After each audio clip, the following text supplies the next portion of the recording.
You spent countless hours in the garage with your dad. Now investing in that old car and working on it with your son reminds you of him. And his legacy lives on. Fund your passion with a low-interest home equity line of credit from Bank of Blue Valley. Look at you. Wait, you're moving and you already found your cup? I never leave this. No matter where I go, Tuesdays at 3 p.m., I got my Bank of Blue Valley mug.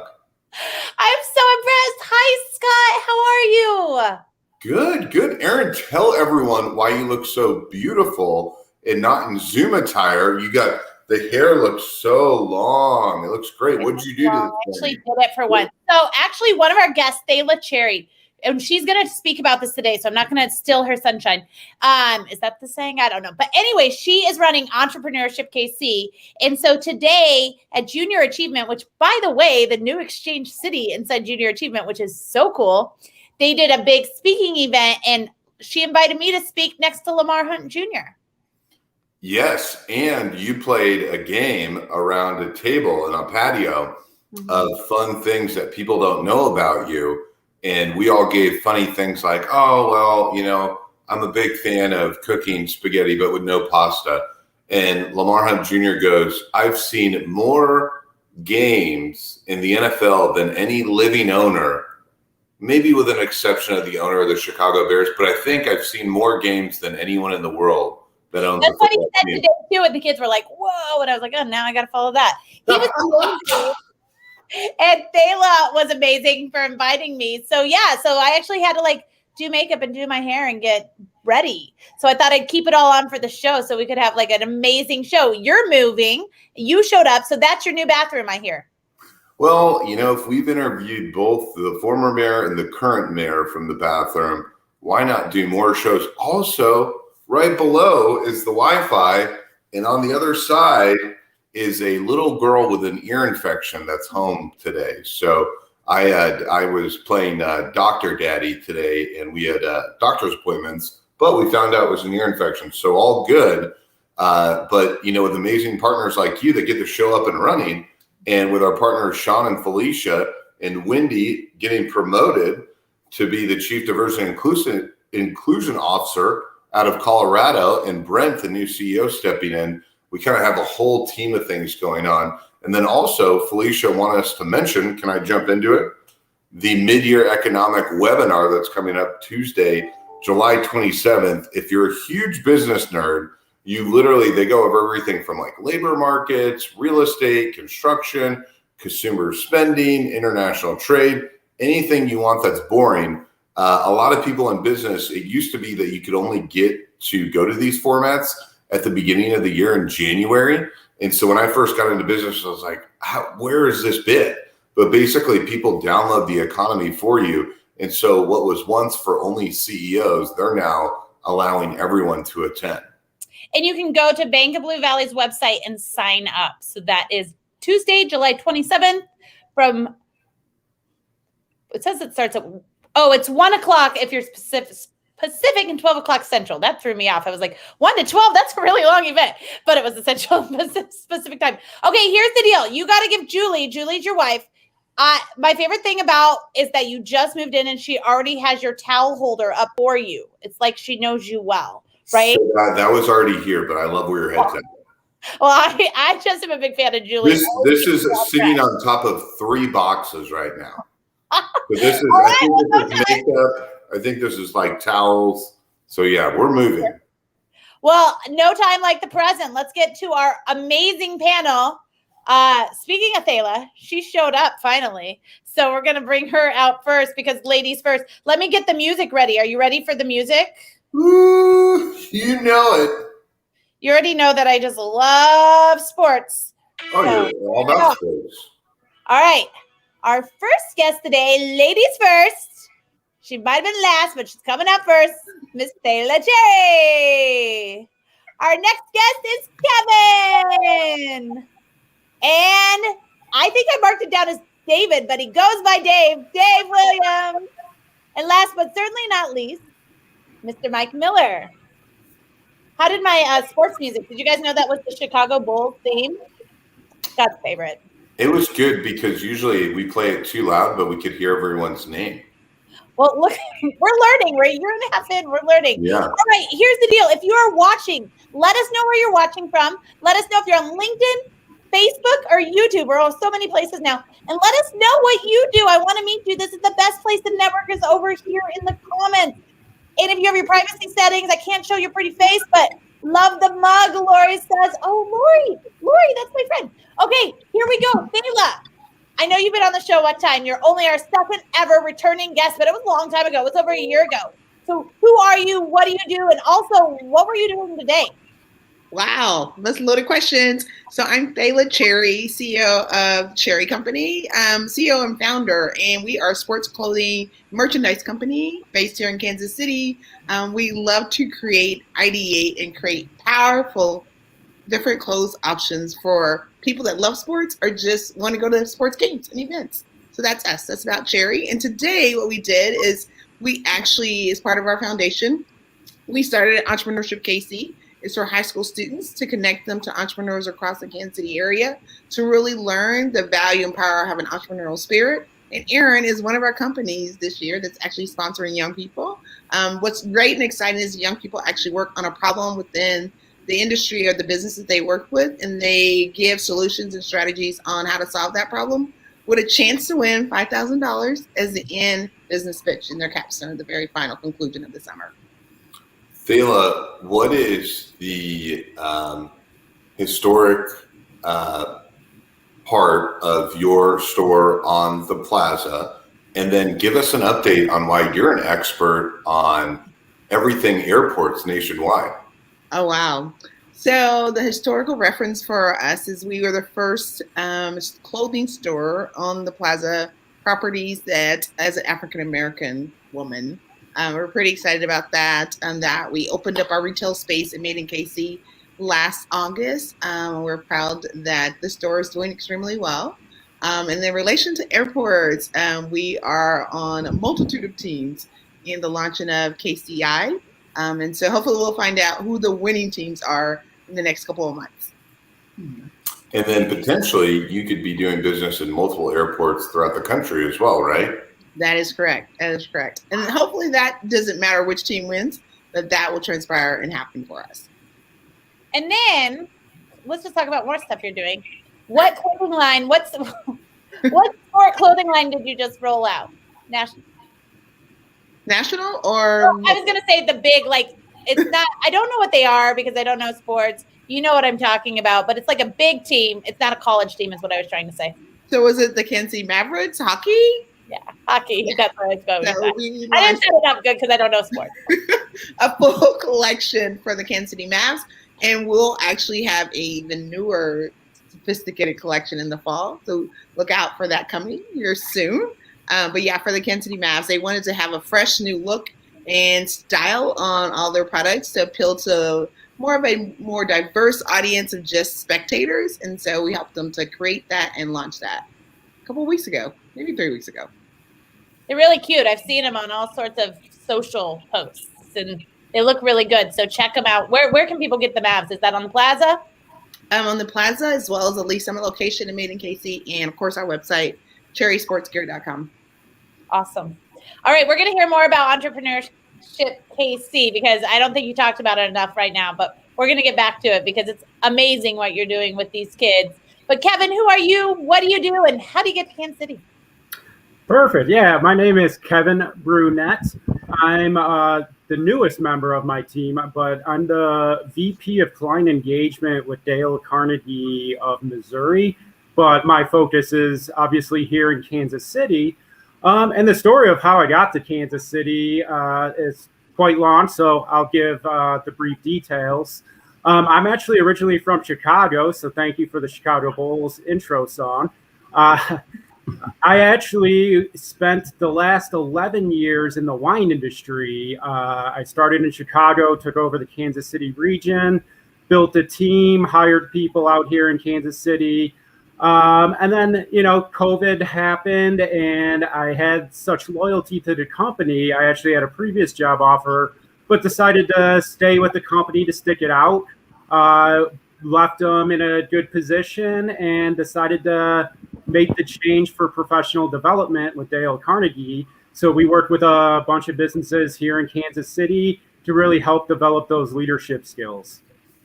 And then 2 questions. One is, in the hierarchy of books sold, everyone's always says, the Bible's number 1. Where does Dale Carnegie, How to Win Friends and Influence People rank? And then secondly, I saw a LinkedIn post that you have a new book that'll be coming out as part of your curriculum. So tell everyone about that as well. Yeah, so Dale Carnegie, I believe it's up to 9 million copies sold.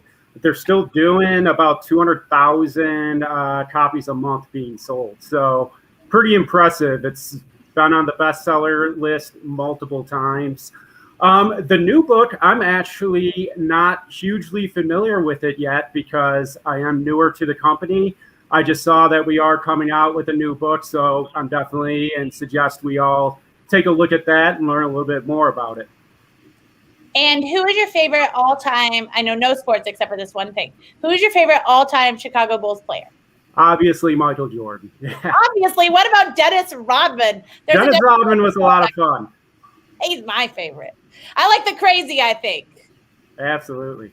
Well, thank you for... Thala's like, she does.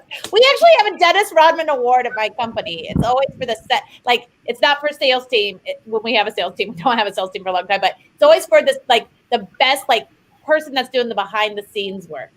We have the Dennis Rodman Award. It's my favorite. One of the best rebounders of all time. Always my favorite. All right. First of all, we're about to get to you, Dave, but real quick, I wanted to show you. Morgan said she's watching on LinkedIn. She's an HR business partner from MMC Corp, a nationwide commercial construction company. Randy says hello, and Rebecca says that Mavericks hockey merch is fire. Dave, who are you? What do you do? And how do you get to Kansas City? And you're waiting on me, right? Yes. All right. I thought you said Dave. So anyways, I'm Dave Williams. I work for Mastercard based out of Kansas City. If you didn't know, we are actually up by the airport right across the street. You'll see a huge solar farm, about 5 acres worth. And then you'll see 2 little silos, water silos being built now. That is a center that I helped build probably 11 years ago that we took over, and we started to build one of the largest co-processing sites in the world. Obviously, our largest one is on O'Fallon, Missouri. So I helped build that, and then about 6 years in, they asked me to take over the IT space, which I had said, well, I appreciate that, but I'm really not interested. And the president of technology at that time said, sorry, Dave, we're not asking, we're advising and telling you. And so I did take that over. And it's been a ride ever since. It's been a great experience coming from 20 years in operations and, being able to, take over IT and learn the different spectrum. And then with that, 2 years after that, they had asked, hey, with your leadership and your care and passion for people, and for, the consumers and the employees, and we need you to help with the employee experience as well. So I have currently I'm responsible for corporate IT, global IT, and the employee experience around the world for Mastercard. Kansas City, born and raised here. I'm from O-Town. We call it Olathe. I graduated from Olathe South, went to Kansas State. Go Cats. Sorry, you KU fans. I have to do that shout out, I don't have the best basketball team. But the cool thing about Kansas City, I'll tell you, Aaron, my company had tried to move me several times out of Kansas City, and I fought for Kansas City to stay here as an executive to say, it shouldn't matter where I work or where I'm from, but this city is the best city to live in and raise your children. And I will not sacrifice my family And I held strong to that. And, our president now is all about mobility and being remote. And when we started up the employee experience, it was, hey, we know people are going to start going remote. What better than let you do that and stay where you live so your kids can stay in the schools they go to. And so probably a little more than you wanted to hear, but what I felt like sharing, because I did stick up for Kansas City, and I love it here. And I know my kids are going to stay here too. So one quick question is, how many people report to you throughout the country? And then how many people report to you in Kansas City? And what's something interesting that you feel that Kansas City does for your organization around the globe that maybe we may not know? Well, let's see. Currently, probably around 400 globally. I only have a few staff here in Kansas City. Most would say, hey, I'm based out of O'Fallon, or I'm based out of Purchase, New York, where our global headquarters is. I really transitioned that site over to, a local lady here that's just as smart as I am. And she's done a phenomenal job running that site. I can tell you, the one thing that people may not know about Mastercard, they really think we're a financial institution. We are not. We're a technology company. And most of the financial industry just, buys our brand to utilize it. We're the network. We built the network for all the cards to run on that can, you can swipe your card in the blink of an eye when you swipe the Mastercard. And so we really pride ourselves in building the technology behind it. And that's what most people don't know about us. And then globally, I probably have more staff globally than I do here in North America. Does that answer your question, Scott? Yeah, it's just amazing. We in Kansas City, when you go to other towns, there's a lot of large corporations that you recognize throughout town. But in Kansas City, we're really a small to middle market type company, and so a lot of times it's so cool to have executives like yourself that have hundreds of people that you're responsible for on a daily basis, and sometimes when you're all, it's impressive the amount of people. But sometimes it's not recognized because it's not locally owned. Exactly. And there's about 125 of us here in Kansas City. A lot of us are there's probably 50 of us that are remote.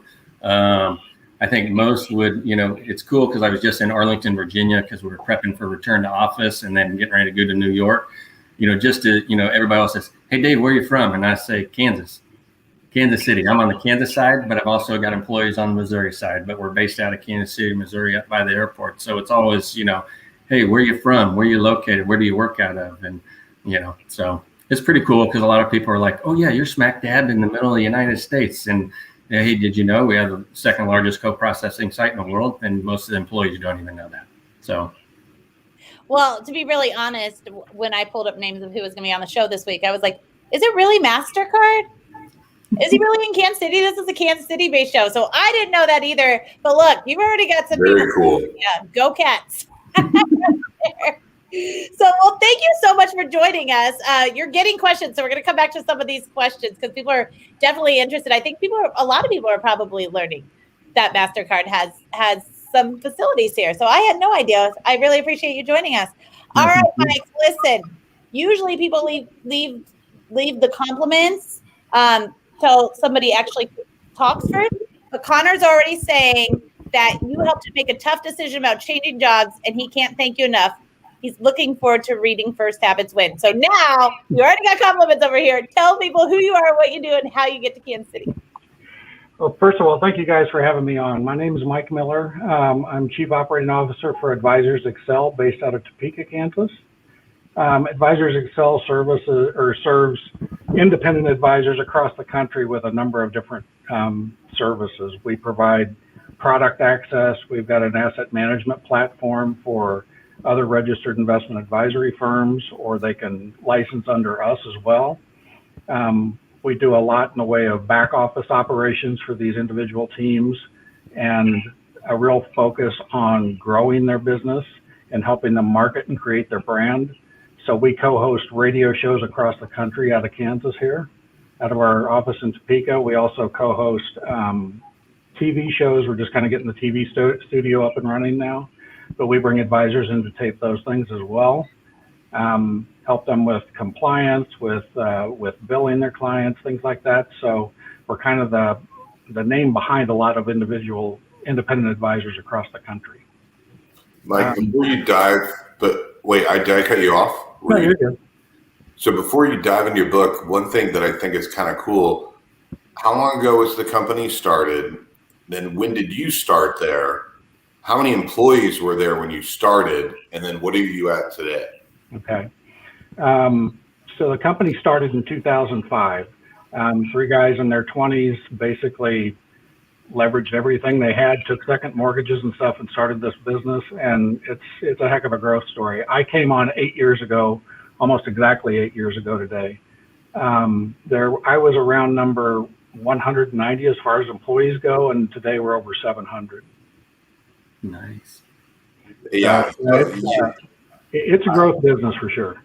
Yeah, I always have to explain to people that come from really fast-growing companies that Kansas City has 71,000 companies over 50 employees, only 2,500, companies over 100 employees, only 850, and everyone goes, well, I want to go to an Advisors Excel. I want to go to a C2FO. I want to go to Orion Transportation. And at any given point, there's maybe about 2 companies a year that go from that, 100-ish employees to over 500. But everyone sees that. And during the recession, you guys had insane growth.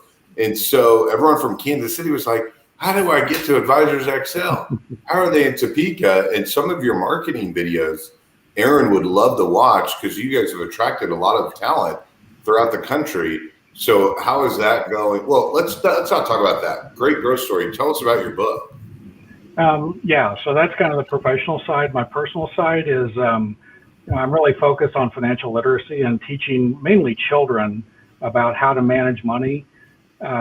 We have 3 grown daughters. Our oldest is 30 years old. Our youngest is 24. And based on my, education in finance, I also went to K-State, got a degree in finance. Worked at a bank while I was there. I had as much education as anybody, going into adulting, and screwed it up and didn't want my daughters to do that. So I created a system that I put them through in their middle school and high school years to teach them just the basics of managing money and let them kind of learn and experience through the lessons and stuff. And it's really benefited them. I can see now that they are adults, they're out on their own, they're financially independent. I think it really helped them.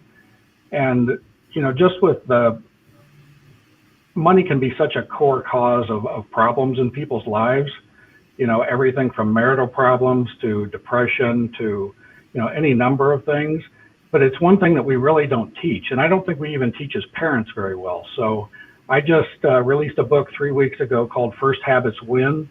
And it's all about our journey with our daughters and kind of what we did to teach them and the successes we had and some of the failures we've had. And, I would love to get that in front of a lot of parents and, start the education early, because it's a lot easier to build a good habit than to break a bad habit. So say you're coming in off K10 and you're looking for the largest credit union in Kansas City. We won't mention it by name because Bank of Blue Valley is where it's at. They have a literacy program for college loans. Yep. That's pro bono to the community. I bet they would partner and help sponsor your book if you got in contact with them. But, like anything, one of the former guests we've had on the show that's now running for mayor of Overland Park, he was the CIO of AMC Theaters that just retired. He's one of the only people allowed to sell his stock during that little snafu of the AMC run up, because he had planned to retire for 3 years. But his number one question that he would ask is, how much was your college? And if you couldn't answer that question, you got booted out of the interview. So kudos to you for what you're doing. That's awesome. Thank you. I'm ordering your book right now. I have a 9, 12, and 14-year-old who. Perfect age. Yeah, I think it's going to be amazing. And actually, it's kind of crazy. Like, how everything just kind of works out like how it's supposed to. Today at Thalia's event, the thing that they taught after we were the panel was financial literacy with the credit union that came in. So, all right, well, look, Liberty is one of our youngest consistent viewers. Liberty says yay for financial literate young people. I think Liberty isn't even out of high school yet, unless she just graduated. So we're going to be working for Liberty one day. We are going. She's been watching the show since the beginning. Like, my kids are like, "Oh, you're doing that again." And Liberty, I'm like, "Be like Liberty." So, well, thank you all for coming on so much. I'm really excited. We're getting so many questions over here. I did want to introduce a couple people here. Connor says his title is an account executive at Abbott Unlimited. We're a tech company that specializes in software development and staff augmentation. In December 2020, we bought a marketing agency named Bajillion Agency. Though I have a title, I wear many hats: project manager, consultant, staffing executive, and sales for both companies. So connect with Connor over here, and you guys let us know who you are. Toby says he loves it. Mike, personal finance 101 is so important for our kids to understand and they grow up. And Matt says financial literacy is such an important topic. Hoping it continues to be a topic of high priority. Also, happy drinks with leaders, everyone. All right, so y'all, this is usually where we will bring in the president of Bank of Blue Valley, but we have not yet had a chance to bring him in. I guess I think people are onto us, Scott. He's on like week number 2. I think they are onto us that they know we pre-record. Wendy didn't always show up that week, so we haven't had a chance to video yet. So what we're going to talk about is we're going to kind of do a throwback question. We're going to talk about the win you've had this past year and a half. I know it's been really hard on business, but there's been a lot of awesome wins, and people love the optimism of the show. So Thalia, why don't you talk about a win you've had this past, I call it during COVID. I guess we're still kind of in it, but this past year. So I think our win really came from, it gave us that moment to pause and reflect on what was really the core and purpose of our business.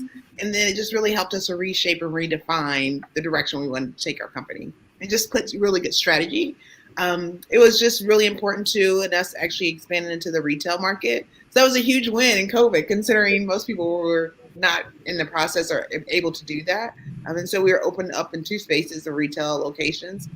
So I think all of our wins really stemmed around the fact that it gave us the opportunity and time to peel back the layers, really reflect on our purpose and why we even started our company to really go forth with those. Thalia, one quick question. I'm always a big believer that people crescendo, but behind the crescendo is like digging through trenches for years. When I think of like the top 20 brands of Kansas City, when I think of like Dimensional Innovations or McCallum Gordon or C2FO, I think of a Thalia Cherry. So, you know, you really took these last 18 months and crushed it. What was it like the couple of years before that? I don't think we've ever gotten a chance to talk about that. What were you doing to grind to put yourself in the position to seize the moment? Because you just were at the right time. You were all these places right before the pandemic was happening, even like a year before. So were you involved in a ton of things? Were you meeting a ton of people? What was going on that you were able to just spring up? Yeah, that's a great question. So if I were to say my superpower, my greatest power is really leveraging. I mean, I think all the culmination of all the leveraging I had done previous to that time period, but even in a previous position before I started the company, it just really yielded at the right time. We couldn't have had it happen more magically. I think in addition to that, really being recognized for awards through our business, through the Greater Kansas City Chamber in the top 10, really took us to a whole nother plight and level. And so if I could have planned it, I couldn't have done it more perfectly. It just really kind of launched each next step, and it helped us to really be in a position. But as my friend Oprah always says, though, you always have to be ready, even when the opportunity comes available. So it was really important too for us to make sure that we had kind of our financials aligned, and we just had the right infrastructure. We're still building that, like as a business, and I know the other gentlemen here on the call, but it's always a continuous process. So that infrastructure is a constant, but it's getting stronger. Yeah, I always think it's funny. People are like, I want to be like so-and-so. And I'm always like, yeah, no worries. Just spend 20 years grinding. You'll get there. You know, but congrats to all the great things you've done very recently in the last 2 years. Thank you. Kevin, so we know you switched careers during the pandemic, but what is another win you had this past year? Oh, well, I was going to go with that, joining Dale Carnegie, just because it is one of those things that most of us fear, that change. After being in the same role for 10 years, I was obviously very comfortable. I was good at my job. So challenging myself to in my own professional development to work for a company that helps so many others with professional development, sales, management, communication, whatever it may be, it's just been an awesome win for me. I've learned so much over the last month that I've been with Dale Carnegie. That's unbelievable that I didn't have that in my mind before. So I'm looking forward to what the future brings with Dale Carnegie and the people that I get to meet day in and day out with all these companies that make Kansas City, Kansas City. What a good answer. Yes, switching careers in the middle of a pandemic after being somewhere for 10 years is a lot.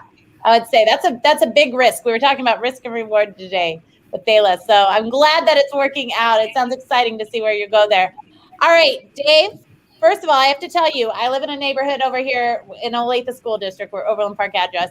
But K-State, I haven't seen any other college do this yet, but about every third house in my neighborhood says future Wildcat lives here. There you go.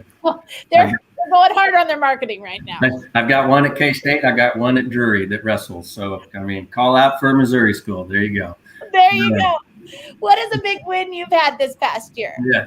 I would say, hey, we haven't stopped since COVID. We had a tough job to, really rally the troops across the globe and make sure that they, were able to wake up every day and be able to do their job on any device anywhere in the world. And that was a huge task for us. And we were able to do it, provide and get our help desk and all of our desk side people at home to be able to support all the staff globally.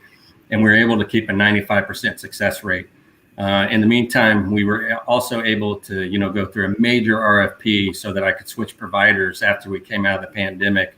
And happy to say that we were able to do that a couple of months ago, switch 400 to 500 resources globally. And to this date have been arranged in the low 90s to 93% success rate. And at the same time, we really wanted to push, self-serve. At Mastercard, we love to pride ourselves in, spoiling our users and our consumers because we think they're so valuable because that's, if they're happy, they're producing for us. And so, we really wanted to try to change that and swing the pendulum to the other side and get them to start self-serve. And so we actually just released an AI bot about a month ago. And, we've been doing a lot of, chat through the AI bot and pushing them towards, live chats and trying to use knowledge-based articles instead of calling the help desk for anything and everything. And our adoption rate's in the 50% already. And so been a huge success, and to be able to give that update to, the C levels, of our company and what we've done in the last year and a half since COVID has been, a testimony of my team and their ability. So, okay. Go ahead, Aaron. Sorry, I'm going to jump in here and then you can jump in because I love what he's talking about because I don't get to talk about this very often.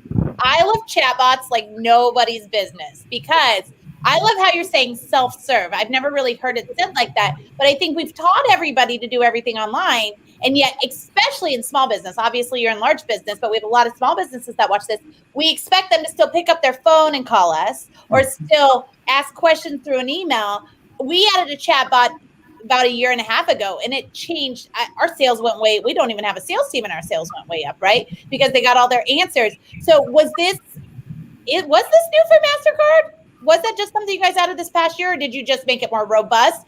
No, we actually made it happen. When I was able to, I picked a vendor supplier actually that they were very innovative in being able to bring that technology in.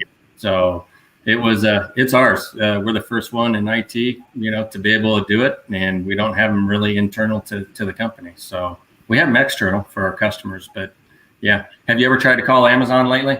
You cannot call Amazon. It is a last ditch effort. And that's the example that I use is that I want to be able to, I want it to be where we call you. But I want the AI bot to be so proactive that it knows, hey, my password's getting ready to change or my password's out of sync. Or, hey, I can't get into Outlook, and that bot is going out there and it's fixing it for you. So you don't even have to make a call.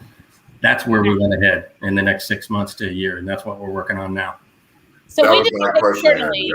I know. Well, I'm just so I don't understand why more small businesses don't use, at least for external chatbots. And I just want to put this one thing out there because I don't think a lot of companies, obviously Dave knows this, but a lot of times with your CRM, it can be just even a $30 upcharge and you can integrate that chatbot right there. And you don't have to go as robust because we're not all MasterCard, right? But it is insane how much chatbots are helping. It is low cost, and the return on investment for being able to scale your help desk down and your desk side support.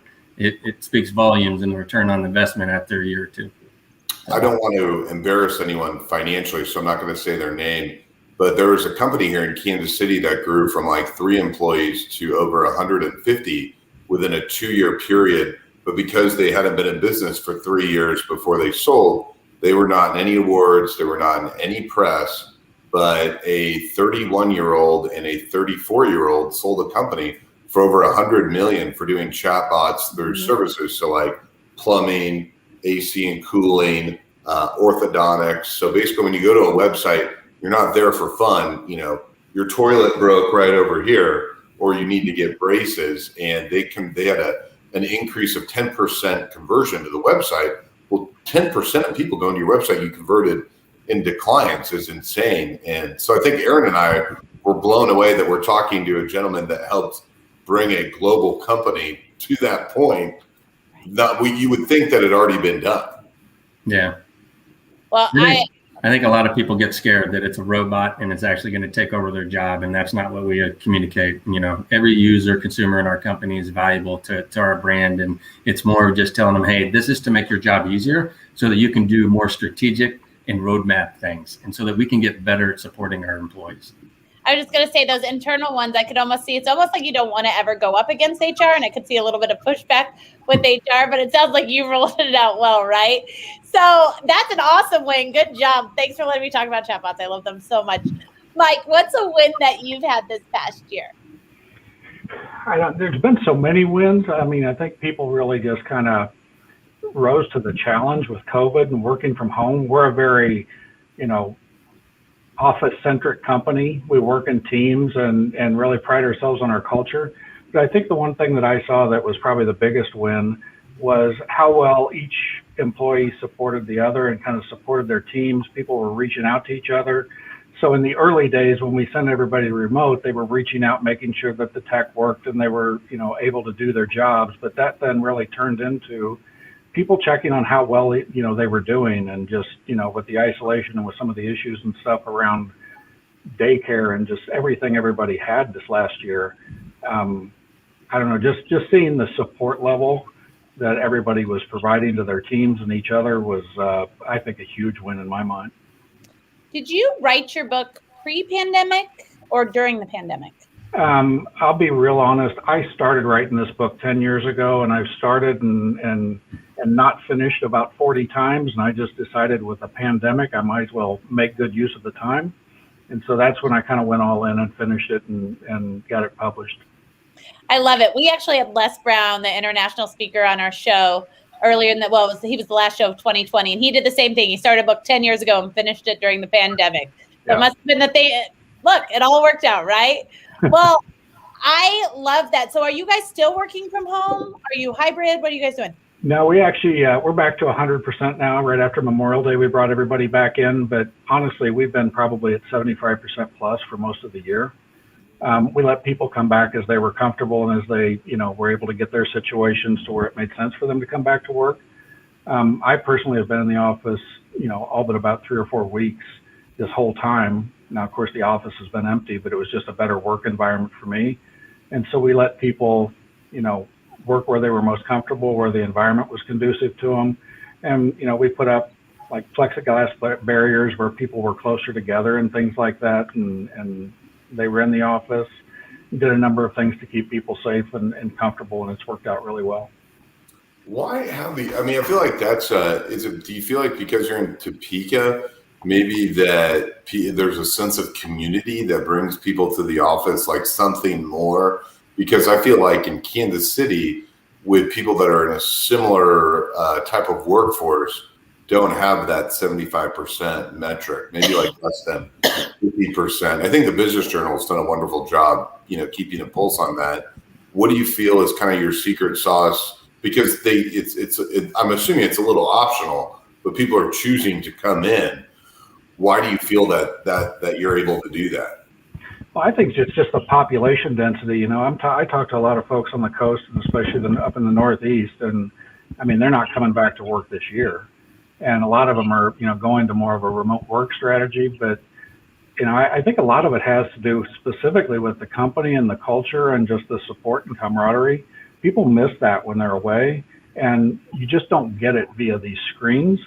This has been a godsend during COVID to have video conferencing, but it just does not replace the in-person stuff.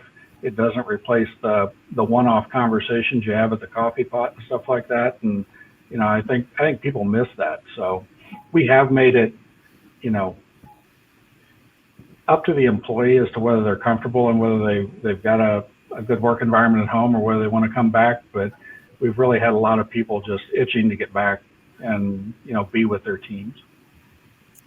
I think that's a great point, Scott and Mike. Honestly, I think maybe it was the Business Journal. I'm pretty sure it was Business Journal. But I read a study that they said a lot of workers said they would take a $40,000 pay cut to work from home, up to a $40,000 pay cut. And then I want to pivot to Randy's question, because he says, so when they are working from home, specifically, Dave, what's the most challenging part, which I think a lot of people, I as a business owner, was like, what's going to be challenging for remote workers? And this is kind of the conversation no matter where you go. Do you go home? Do you come back to the office? Do you make it optional? Do you hybrid? Do you work from home? So let's start with you, Dave, and then I want to pivot over to you, Thalia, and Kevin, and kind of get your feedback too. What's the challenging parts, and what are also some of the good parts of being able to work from home versus the office, and what have you seen? Yeah, I think for my personal experience, it's been good because, I went remote 3 years ago before the pandemic. And we were trying to test that, for remote users of people that we were hiring in different states or different countries that, weren't close to an office, and trying to figure out how do we make them successful. And a lot of that was already doing Teams, videos and, doing one-on-ones. And that's how I check in with my staff constantly. And, most of my staff's global, my management team, over 75% are global. And just and I have to adjust to their hours as well. And just trying to be on video constantly to make sure that I have that personal interaction with them. It would be harder, obviously, if you didn't have the video, because, you're just on your mobile phone, or you're on your phone, and you can't see or feel what they're going through. So I agree with Mike. I mean, with the video stuff, that's really helped, but you can also get video fatigue, because I get it. I'm remote, but at the same time, I'm traveling a lot more now. We're opening our offices across North America. We've already had some across the world. And we're more of a flex schedule. We're a technology company. We're trying to stay in line with some of the other tech companies, and trying to, really give it to the employee of what do you prefer? Right now, we kind of encourage 2 to 3 days a week in the office, and then you can also be remote as well. So that's kind of where we're at, and that's one of the most challenging, because especially in IT, I think it's a little easier in IT where I can really get my team together on a video, and we can collaborate pretty well together because we're always in different sections of the world. But I can tell you, when you're looking at, hey, I want to improve a process end to end, it is much easier to do it in person in a room. When I went through the major RFP, request for proposal, I had to bring people in from around the country to be in a room and distance ourselves, because I'm like, I cannot do this successfully without us being at the table for an entire 5 days and spelling this out and writing this out and making sure the statement of work is 100% accurate to our needs. And that's difficult, because if during the pandemic, we couldn't do some of that. And so to be on a video constantly whiteboarding was exhausting. But it's just trying to constantly, and I like how Mike said, culture is so important, and staying in touch with your team. That is something that, Ajay, is now our executive chairman, and Michael Meebach took over as CEO this past year. But our presidents have been phenomenal in helping us and making sure, following up with us as leaders, that it is your responsibility to touch base with your team to make sure they have everything they need. You need to know how they're feeling. If they're stressed, you give them time, have them take time off. Don't force things. I mean, there were many times I was doing one-on-ones, people in Dublin or Singapore, and their kids were popping up on the camera, and they're like, I'm like, I love it. Let's talk. I would never, be like, oh, really? It's just, you got to go with it. You just got to let it fall in place and deal with it, and get to know them. So I love that. I'm the same way. I'm always like, heads up, 2 dogs, 3 kids. If they pop in, they pop in. Yeah. But I think, remote, to make it remote and make it, valuable, you just got to stay in constant contact, and you got to let things fall into place and just, build that personal relationship with those employees so that they totally understand that you care. So we all Aaron, that's like, I want to revisit that because that's so funny. I feel like we should say that. It's like going into a blind date. You don't want to be in. You're like, hey, if you hear me ring twice, you come in, spill a drink, create a distraction. I'm like, hey, by the way, 3 kids, 2 dogs, FYI. They puff it. So we're all talking about managing adults remote. Thalia started this entrepreneurship KC student program with, I don't know how many kids are in the program this year? There's 233.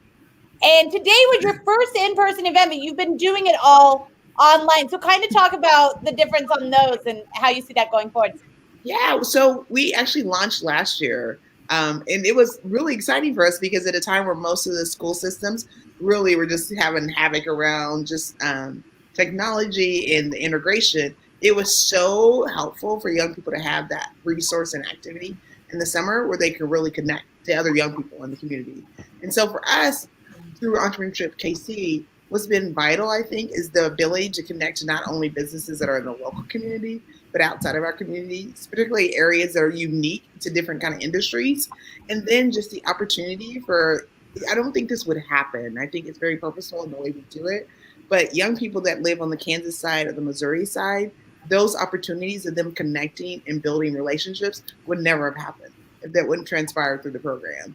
And so it's, for us, it's been vital to have kind of the hybrid approach. Today, it was great, though, to see the faces that I have been seeing virtually for the last month and to connect to the young people. And you can just feel the excitement and energy in preparation for their final presentations. So I think it's been beneficial both ways, but I think the beauty of it is connecting young people to business leaders in communities outside of Kansas City, but also the ability to connect to each other in just a very powerful way. And to really kind of strip down some of the barriers associated with what people might think of schools in Kansas or students in Missouri, private schools versus public schools, and just bringing them all together to work collectively to achieve something really great. And then, Kevin, you did what none of us did during the pandemic. You switched jobs during a virtual world. So kind of talk about that and how much you've done in person and how much you've done in virtual and how that's all worked out. Yeah, we actually just did a live online event about maintaining culture in a hybrid work world. And it was interesting. We kind of had a similar conversation. It was a panelist of about 40 people talking about what they're seeing in their careers and everything.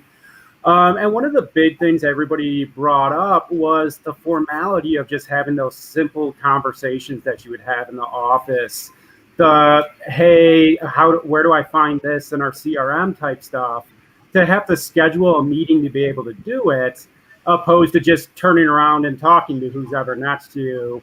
And, but we also brought up too the kids running in, the cat walking across the keyboard, whatever. It's allowed employees to really get to know one another a lot more personally and engage in more meaningful conversations. You see that cat, you have a cat, you ask names. So you really do get to know, and it's not just work all the time. I know personally for myself, before I left, I had a lot more one-on-ones when we were virtual. Just those daily check-ins. And it wasn't just about work, where are you at, what are you doing this week? How are you doing type things to really help maintain the culture we established in the office when we were in there to keep that going. And I thought that was really important, and leaders should be reaching out to their team for regular check-ins, not just what projects are you working on this week. Right, I love that. Toby says having people in an office or together in person is so vital to a company's culture, and I do agree with that. We're very much a remote company now, but we did an annual meeting in person a couple of weeks ago, which helped out a lot. All right, and Liberty, I'm going to pull up Liberty every time she comments. She says, that's super awesome. Connection is important. She's one of my faves. All right, I do have a question because we have Dave on here, and I want to get everybody else's feedback because this is part of my job is keeping up with what's trending and what's all over the news, right? Dave, let's start with you because you're the IT guy, but I want every single one of you as in your leadership position to answer this too. And I'll give you my answer and we'll get Scott's answer. The hackers, do you pay it or do you wait for the government to deal with it with all the small businesses, the 70 million right now? Do you pay it or do you wait? What are your thoughts on that? And if you don't know what I'm talking about, an IT company got hacked, and they have a bunch of small and medium-sized businesses, and the hackers are holding their information and saying, give us $70 million and we'll give you your information back. And it's a big debate in business today. Do you pay it or do you let the government handle it with hopes that you'll get your information back soon? Man, that would have to be the call of my CISO that would, that came from, the government as well. That's a tough one because, we have a lot of data, bigger than the Library of Congress, unfortunately. So, and our job is to protect it. I'm always told to put my security hat on, but I'm always telling my CISO, then put your employee experience hat on, because, we have to work together, unfortunately, in a way, because a lot of things they're putting on our devices are protecting all the data that's on there, but sometimes it kind of reduces some of the work that we can do because of all of those, tools that they put on there. But I don't know, Aaron, I'm not comfortable answering that one. That's fine. That's fine. Well, and that's what they said. The larger the businesses, they're saying let the government, they're saying, but the small businesses are like, just pay it. I got to get back to work, right? Yeah. Mike, you got any opinion on it? Yeah, I mean, if it was my business decision to make, we've got to support our advisors and their clients and stuff, and we'd do anything we could to get them back up and running and get their data back to them. But, there's definitely a part of you that doesn't want to cave in and doesn't want to, reward somebody for an action like that. And I get that, but you've got other businesses depending on you. I think you've got to do whatever you can to make them whole. Thalia. I say you pay it. It's probably because we're a smaller business, but we probably have to pay it. Otherwise, everything would stop. Production, all of our accounts. And so I would obviously seek advisement, but I would say pay it. Kevin. Yeah, it's a tough one, but I kind of lean that route as well. You have to take care of your people and your clients, right? And then just hope that it works out after you pay it, that they get caught and you get your money back. But, so yes, I'm leaning towards paying it. Yeah, I would definitely pay it, but I would be really bitter and hope that they got, because I do feel like that you're encouraging them to do it again. How about you, Scott? I love that Aaron and Thalia were quick, because I think that's the difference between, small business is, if you're not operating for 24 hours, 48 hours, you could lose one of your largest clients. One thing to think about is 54% of the country is considered a small business. So if you say sub 100 million in revenue, you probably get to about 75% of that. And typically what you can do is have your crime and cyber on the insurance side talk to each other. And if you can get a higher limit on your cyber and crime to maybe a 1 million to a 5 million, which is a very nominal price on what it would be, a couple $1,000s to do, you can probably avoid those and have those payments come out of it. So again, I do healthcare benefits. I just happen to know a little bit about cyber, and a lot of that is crime that you get on the policy in cyber and an umbrella. And the three of those together can keep businesses like Kevin's and Thalia's and Aaron's running. Obviously, larger businesses, that's a super difficult question. So Dave, I definitely respect not being able to dive into the question, because there's so many unknowns. It's impossible to really give an answer on that. So Aaron, what sparked you to think of that question? Well, it's all over everything today. Like I said, part of my job is keeping up with what's trending, right? And small business stuff. And a lot of small businesses are, in Twitter, mostly Twitter is what I would say would spark that. But we've got a few minutes left. And so this is Scott's favorite part of the show. Everybody's got about 60 seconds to answer this. And I want two things. I want our audience to tell us if they'd pay it or not pay it. And then also answer Scott's question. I never have any idea what's coming. I always kind of pre-apologize beforehand. But Scott, you're up.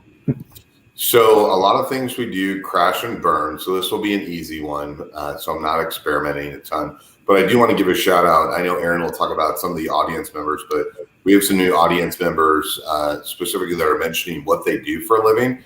I love that, because if you don't tell people what you do, you never know what connection you can make. And Kevin, the only book I've ever read more than once, I've actually read it 15 plus times, is How to Win Friends and Influence People. I'm dyslexic, so I don't like to read a lot. So usually it takes me about 4 times or a longer period of time to understand it. But when you're in a car for 13 hours, going to Grand Rapids, Michigan as a kid, after 2 trips back and forth, read it, which usually would take someone maybe like 2 hours to read that book. But it was the pre-Go Giver of its time. So highly suggest people reading that. Thalia, on top of what Kevin was talking about a cat going across the keyboard, what was the first pet you ever had, and how did the name come about? So the first pet, and how did the name come about? So our first pet was a collie. The collie, actually, my parents got it when I was born, I guess as a gift to me as a baby. The most interesting thing is that the dog's name was Remember. Don't know why. I don't know how that originated, but that was our dog's name. He lived for a long time, actually. So, Kevin, pet name, and how did it come about? What was your first pet? Guinea pigs. I had a bunch of them when I was a little kid, and the name was Mauser of my first one, and it's because I was a huge Mario fan, and I thought of the guinea pig kind of like a mouse, but bigger, so like Bowser, and came up with Mauser. I have 7, so. Dave, what was your first pet, and how did the name come about? It was a Welsh Corgi, and I'm going to be honest, my wife named it Jasper, and I have no idea why. All right, my first pet, and how did the name come about? I got a black lab for my first birthday from my parents, a hunting dog. I have no idea how the name came about. The name was Trixie, and she was with us until I was 18 years old. Wow. I love Aaron, that. what about yourself? The first pet I can remember, we always had pets, but with some, we always had like rescue pets. And I just remember the first one I got a name was named Sandy because I loved Annie. How about you? Black Lab. It was so Cole, the Cole, and then Lee was my mom's middle name. I think we had 3 boys in our family, and I think my mom's name just didn't get passed along to any of us. So Cole Lee was the name of it. So you named your dog after your mom. That was nice of you. It wasn't me. It was my mom and my dad. So pre-birth, but great dog though. Also had it till I was like 12, 13 years old. So really special dog. This is fun. So today, actually, on the panel I was at with Thalia, I always think these icebreakers are kind of cheesy, but Lamar Hunt, he says no. But if you've ever met Scott anywhere, he makes you do an icebreaker no matter what you're doing. You could be at lunch and you have to do an icebreaker. But Lamar Hunt Jr. today told the kids that part of the reason you do this is because you're connecting with people, right? So if somebody else had a black lab or had guinea pigs or any of that, and I thought that was really interesting. And it's really interesting because we have a lot of answers over here. Liberty just got her first pet, a betta fish during COVID. You got to have to let us know the name. Oh, look. Is Chase because he chased all the other fish out of the tank. Overachiever. Liberty's already on it. She's an overachiever. Morgan says her husband and her got her first dog last year, named it Barley, a tribute to our love for craft beer. Oh, I like that. And Rebecca, who was a guest last week, said that their first pet is a pup named Chief Brody because we love the movie Jaws. Well, thank you guys. Keep answering that. Also, nobody wants to answer my question if you would pay it or not. But if you want to answer that, answer. I'm doing some market research just for myself. And then I've got one more thing that I'm going to pull up. And I've been letting this one sit over there, but we're going to end the show with this. Vernon Rice, who watches all the time, says he works at Visa, but he's going to agree with MasterCard. And David, deploying a chatbot for our clients has been such a welcoming experience. So go check out your chatbots. I promise you, you will love them. Make sure you sign up for July 27th at Big Blue Valley's website for the Mid-Year Economic Update 2021 webinar. Go and connect with Thalia, Kevin, Dave, and Mike. Thank you all so much for being an amazing panel. You guys really killed it. We really appreciate you being here. Thanks so much to Scott, and thanks so much to Bank of Blue Valley. We will see you same time, same place next week. Have a great week. Thanks, guys.